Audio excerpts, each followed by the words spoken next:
పశ్చిమాసియాలో నెలకొన్న ఉద్రిక్తతలతో ప్రపంచ దేశాల్లో ఇంధన సరఫరాపై తీవ్ర ప్రభావం చూపుతోంది. ఇంధనం లేక ప్రజలు అవస్థలు పడుతూ ఉన్నారు.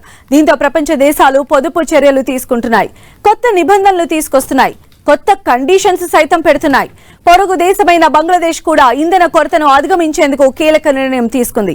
బంగ్లా ప్రధాని తారిక్ రెహమాన్ నేతృత్వంలో జరిగిన కేబినెట్ సమావేశంలో నిర్ణయం తీసుకున్నారు. అన్ని దుకాణాలు, షాపింగ్ మాల్స్ ను సాయంత్రం 6 గంటలకే మూసివేయాలని ఆదేశాలు జారీ చేసింది. మరోవైపు కార్యాలయాల్లో పని గంటలను సైతం 1 గంట తగ్గించింది. ఇక మీదట సాయంత్రం 5 గంటలకు బదులు 4 గంటలకే అన్ని కార్యాలయాలు మూతపడనున్నాయి. ఇక బ్యాంకింగ్ లావాదేవీల టైం కూడా తగ్గించింది బంగ్లాదేశ్. ఉదయం 9 గంటల నుంచి మధ్యాహ్నం 3 గంటల వరకే అనుమతించనున్నట్లు తెలిపింది. ఇక సాయంత్రం 4 గంటలకు బ్యాంకులు మూతపడనున్నాయి. అయితే హోటళ్లు, ఫార్మసీలు, అత్యవసర సేవలు, నిత్యావసర వస్తు మార్కెట్లను మాత్రం ఈ ఆంక్షల నుంచి మినహాయించారు. మరోవైపు ఇంధన కొరత నేపథ్యంలో బంగ్లాదేశ్ భారత్ను హెల్ప్ చేయాలని అభ్యర్థించింది. దీంతో బంగ్లా అభ్యర్థన మేరకు భారతదేశం ఇప్పటికే 5,000 టన్నుల డీజిల్ ను ఆ దేశానికి సరఫరా చేసింది.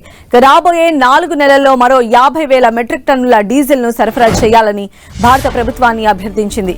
ఆ విన్నపాన్ని పరిశీలిస్తున్నామని కేంద్ర విదేశీ వ్యవహారాల మంత్రిత్వ శాఖ తెలిపింది. ఒక్క బంగ్లాదేశ్ మాత్రమే కాదు, శ్రీలంక, మాల్దీవులు లాంటి ఇతర పొరుగు దేశాలు కూడా ఇంధనం కోసం భారత్ను ఆశ్రయించాయి.